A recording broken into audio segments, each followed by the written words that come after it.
Okay, ang balita natin ngayon mukhang itong PBA ay handa ng aprubahan ang dalawang bagong PBA teams para sa susunod na season. Kung inyong magugunita, sinabi na ng PBA Board of Governors dito kay Commissioner Willie Marcial na gusto nila na madagdagan na yung mga teams dito sa PBA. Actually, ang gusto nila hanggang 4 daw ay pupwede. Pero sa ngayon mukhang ang kaya muna nilang ibigay ay 2 slot muna. Ang matinding sasabihin natin sticking point dito o yung issue ay kung magdadagdag ng PBA teams o kung bibilin ang 2 existing na kumpanya. Ang gusto syempre kasi ng PBA madagdagan yung mga teams na maglalaro dito. So, dahil 12 teams ngayon, ang gusto nila ay gawin itong 14.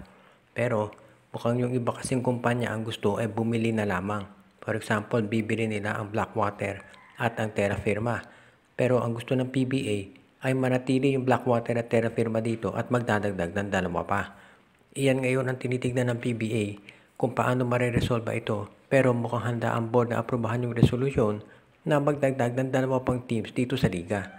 Kasi nakikita rin ng PBA na maraming mahusay na player na hindi naman nagagamit na babangko o di kaya ay nagiging free agent. Dahil sa sobrang dami ng mga players, kukunti yung mga teams.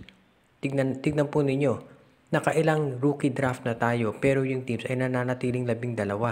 So syempre, taon-taon may pumapasok na bagong players, yung mga teams na pipilitang bitawan yung mga dati nilang hawak. Kaya nga mukhang panahon na talaga para dagdagan yung teams dito sa PBA para yung mga magagaling naman players ng ibang team na hindi nagagamit ay doon na mapunta. So tignan muna natin kung ano mangyayari dito at kung maaprubahan ng PBA at kung makakahanap sila ng 2 pang bagong kumpanya na willing magtayo ng bagong koponan dito sa PBA para maglaro at mag-compete. Nagkamali nga ba ang Barangay Ginebra dito sa pag-trade kay Javi Gomez de Leaño para kay Jeremiah Gray? Yan ngayon ang tanong ng mga fans dahil kung inyong matatandaan itong si Javi Gomez de Leaño, yan ang dinraft ng Ginebra. Pang number 8 siya at nakuha nila yan pero itinrade dito sa Terra Firma para kay Jeremiah Gray at ang napunta dito sa Terra Firma bukod dito kay de Leaño, ito si Brian Enriquez. Nakita naman natin na si De Leaño ngayon ay isa na doon sa mga top scorers ng Terra Firma. Very reliable na yung 3-point shooting nito at mahusay pang dumepensa. Samantalang ito si Jeremiah Gray, iilang games o iilang conference para nakapaglaro sa Ginebra dahil nga palaging nai-injury. Actually, ang sinabi ng Terra Firma kaya hindi nila kinuha ito si Jeremiah Gray ay dahil natatagalan daw sila doon sa recovery. At mukhang tama nga yan dahil nakita natin nakarecover nga si Jeremiah Gray pero ang bandang huli nangyari na ACL ulit. So pagbalik nito si Jeremiah Gray, ang tanong ng karamihan, yung kayang laro nito ay pareho pa rin. Gayong nakadalawang ACL na siya. So tignan natin mukhang tama nga ba ang naging trade ng Terra Firma at babawiin nga ba ng Ginebra itong si Javi Gomez de Leaño kapalit ni Jeremiah Gray.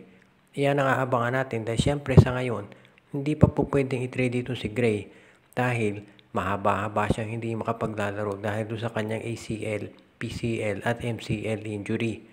So tignan muna natin kung ano mangyayari dito. Pero ang maliwanag habang tumatagal, gumaganda ang laro nitong si Javi Gomez de Leaño at nakikita natin yung parang nangyari kay Arvin Tolentino na nung nabangko dito sa Ginebra napunta sa Northport gumanda ang laro. Ito kaya si de Leaño kung mapunta sa Ginebra at bawiin nila, baka naman mabangko rin to. At mas maganda pa na siya ay nando sa Terra Firma dahil nabibigyan siya ng maraming minuto. Okay, mabigat itong magiging pagsubok para dito sa San Miguel Beer dahil pagkatapos ng laban ng Phoenix at itong TNT Tropang Giga, kabracket na ng San Miguel Beer itong Barangay Ginebra. So ibig nito sabihin, una-una sa quarterfinals, kinakailangan talunin ng San Miguel Beer itong Rain or Shine.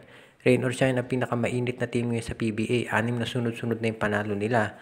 At kahit may twice to beat advantage dyan ng San Miguel Beer, kinakailangan maging epektibo talaga yung performance nila. Kung hindi, ay baka madisgrasya sila ni Coach Yeng Giao. At kung malampasan nila itong Rain or Shine, ang makakaharap nila sa semifinals ay itong Barangay Ginebra malamang na merong twice to beat advantage dito sa Northport. Hindi natin sinasabing walang pag-asa Northport pero nung nagharap sa elimination sa Ginebra at Northport, wala namang masyadong naging problema ang Ginebra sa pagtalo dito sa koponan ni Bonitan.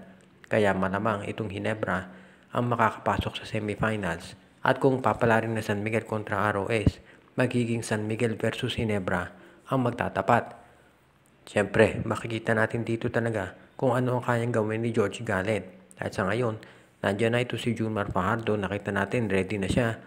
And of course, ang magiging titignan dito talaga ay kung paano ang mag-a-adjust itong si George Gallen.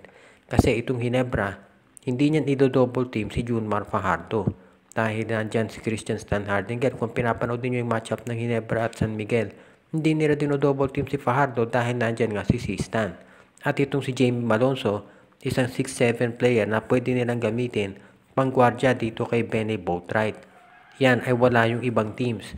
Kaya yan ang dahilan kung bakit magiging mabigat na kalaban kung sakasakali ng San Miguel Beer itong Barangay Ginebra. Kaya tignan natin mabuti kung ano mangyayari dito kung sakasakali magharap nga ang dalawang sister teams dito sa semifinals. Dito ngayon masusubukan itong lakas nitong Magnolia Chicken Templados dahil makakaharap nila dito sa playoffs ay itong TNT Tropang Giga. Alam naman natin na itong TNT tinalo itong Phoenix Fuel Masters. So ibig niya sabihin magiging maganda ang labanan natin dito sa quarterfinals. Kahit sabihin pa natin na nagkaroon ng mga injuries at maraming issue itong TNT, at least nakita natin na mahusay talaga itong si Rahir Hollis Jefferson, yung kapatid ni Ronde. At ngayon, nakita natin nagbalik na rin itong si RR Pogoy. Kaya dito natin masusubukan talaga kung gaano kahusay itong Magnolia Chicken Templados. Madami kasi nagbabatikos dito na palagi raw kinakapo sa bandang huli. Pero ngayon, itong Magnolia makikita natin. Dahil simula Merkules mag-uumpisa na yun, makakaharap nila itong TNT. Meron silang twice to beat advantage. Ngayon, kung ikaw naman ang TNT, kailangan of course must win yan. Number 8 kayo, kailangan talunin nyo ang number 1 seed na Magnolia. Mahusay nga yung import ng TNT pero syempre nakita rin natin hindi rin naman matatawaran yung skill set ditong si Tyler Bay, yung import ng Magnolia. At kung makapasok sa semifinals ang Magnolia, iintay nila yung mananalo dito sa harapan nitong Phoenix at ng Meralco Bolts. Sa ngayon, marami magsasabi na liyamado talaga ang Magnolia dahil sa ganda ng kanilang performance. So tignan natin kung anong magiging sitwasyon dito. Pero kung ikaw Magnolia, ang kailangan mong hanapin dyan ay yung consistency ng laro mo. Dahil kung magiging consistent ang Magnolia, syempre yan ang magiging advantage nila dito sa TNT. Dahil ang TNT marami syempre hinaharap yan ngayong sitwasyon at nag-a-adjust pa dahil karababalik lamang nitong si RR Pogoy. So tignan natin kung ano mangyayari dito sa labanan ng TNT at Magnolia at syempre pati na rin itong Phoenix at Meralco kung makakaabante na siyang Phoenix sa semis. Shoutout kay John Ray Mark Isuela, Michael D., kay Joseph Pineda, Noel Corpus, Princess Yumi Corpus at Girlie Baduria, Junjun, Angie, Patpat at B-Boy Matas, kay Joshua Giray, Espejo at Rosales Family, Jason Mendoza, Donald Santiago, Enju, JJ Sibung, Dexter Domer, Ireneo Salangsang, kay Judy, Edwina, Shaina, Carl Jaira at Jonah Villarosa, Edwin Carmona Jr., kay OG, Len Gio at Gia Santillana at Tagle Family, kay RG Bueno at Dalina Family, Ronald Barbosidad, Rico Alarte, Jonel Alagon, Celino Valles Family, at kay Kagawad Katsakino Dukusin.